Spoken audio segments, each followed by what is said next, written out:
Bismillahirrahmanirrahim. Assalamualaikum warahmatullahi wabarakatuh. Perkenalkan, nama saya Muhammad Askaniam dan anggota saya Soyat Mawijaya. Kami di kelompok 5 ingin mempresentasikan tentang crowdfunding dan peer-to-peer lending. Materi pertama akan dijelaskan oleh anggota saya yaitu Soyat Mawijaya.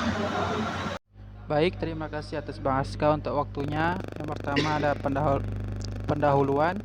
Di era digital, inovasi keuangan berkembang pesat. Salah satunya adalah munculnya layanan berbasis teknologi finansial yang biasa disebut vintage. Dua bentuk vintage yang paling populer adalah crowdfunding dan peer-to-peer lending. Kedua metode ini mempermudah akses pembiayaan, terutama bagi UMKM dan individu yang tidak dilayani oleh lembaga keuangan konvensional. Selanjutnya, pengertian crowdfunding dan peer-to-peer lending.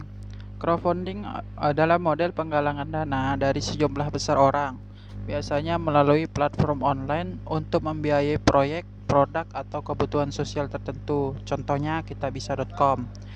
Peer-to-peer lending adalah model pinjam-meminjam uang secara langsung antara meminjam dan pemberi pinjaman melalui platform online tanpa melalui lembaga keuangan tradisional. Contohnya Amarta. Selanjutnya, jenis-jenis crowdfunding.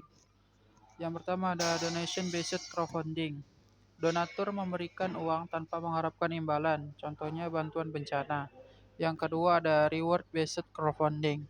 Pendukung menerima hadiah sebagai imbalan, contoh produk baru di Kickstarter. Yang ketiga ada equity based crowdfunding. Pendana memperoleh saham atau kepemilikan bisnis dan cocok untuk startup yang mencari investor. Yang keempat ada deep based crowdfunding.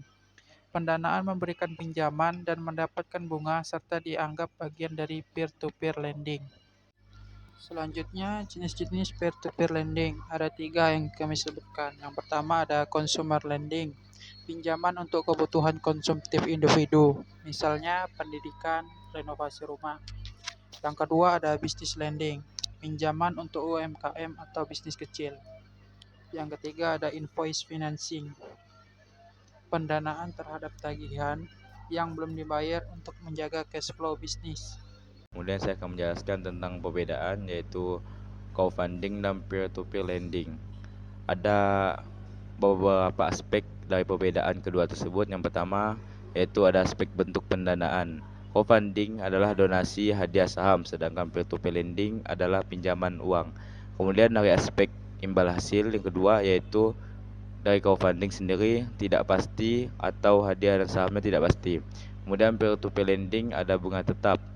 Sedangkan aspek yang ketiga yaitu risiko. Dari crowdfunding sendiri proyek gagal, dana tidak kembali. Kemudian peer-to-peer lending gagal bayar pinjaman. Kemudian dari segi aspek yang keempat yaitu ada hubungan dari crowdfunding sendiri yaitu satu ke banyak. Sedangkan peer-to-peer lending yaitu banyak ke satu pinjaman. Kemudian di penjelasan selanjutnya yaitu ada kelebihan dan kekurangan crowdfunding dan peer-to-peer lending. Dari crowdfunding terlebih dahulu yaitu kelebihannya yaitu mudah diakses siapa saja. Kedua dapat menguji minat pasar. Yang ketiga meningkatkan awareness produk atau proyek. Kemudian kekurangan sendiri dari crowdfunding yang pertama ada tidak semua kampanye sukses. Yang kedua membutuhkan promosi aktif. Dan yang ketiga dana tidak cair jika target tidak tercapai. Kemudian kelebihan dan kekurangan dari peer-to-peer lending yang pertama yaitu kelebihannya yang pertama, akses dana cepat bagi peminjam. Yang kedua, imbal hasil menarik bagi investor. Yang ketiga, diversifikasi portofolio pendanaan. Kemudian kekurangan dari peer-to-peer lending sendiri ada 3 juga, yaitu yang pertama ada risiko gagal bayar tinggi. Yang kedua, tidak dijamin oleh lembaga penjamin simpanan atau LPS. Dan yang terakhir atau yang ketiga yaitu perlu analisis kredit yang baik. Kemudian penjelasan yang selanjutnya yaitu regulasi di Indonesia. Diatur oleh Otoritas Jasa Keuangan atau OJK melalui POJK nomor 77-P-OJK.01/2016 tentang layanan pinjam meminjam uang berbasis teknologi informasi. Semua penyelenggaraan fintech lending wajib terdaftar dan diawasi oleh OJK. Sedangkan crowdfunding berbasis saham diatur oleh POJK nomor 57-POJK.04/2020. Kemudian kesimpulan sendiri dari crowdfunding dan peer-to-peer yaitu merupakan inovasi dalam sektor keuangan digital yang memberikan alternatif pembiayaan di luar lembaga keuangan tradisional. Crowdfunding memungkinkan penggalangan dana dari banyak orang untuk berbagai tujuan, sedangkan peer-to-peer lending memfasilitasi pinjam-meminjam secara langsung antar individu atau bisnis. Kedua metode ini memiliki berbagai jenis kelebihan dan kekurangan masing-masing. Crowdfunding unggul dalam aksesibilitas validasi pasar, namun bergantung pada keberhasilan kampanye. Peer-to-peer lending sendiri menawarkan imbal hasil menarik bagi investor dan akses dana cepat bagi peminjam, tapi memiliki risiko gagal bayar yang tinggi. Di Indonesia, aktivitas ini telah diatur oleh OJK guna melindungi pengguna dan menjaga stabilitas sistem keuangan digital. Itulah presentasi dari kami. Kurang lebihnya kami mohon maaf.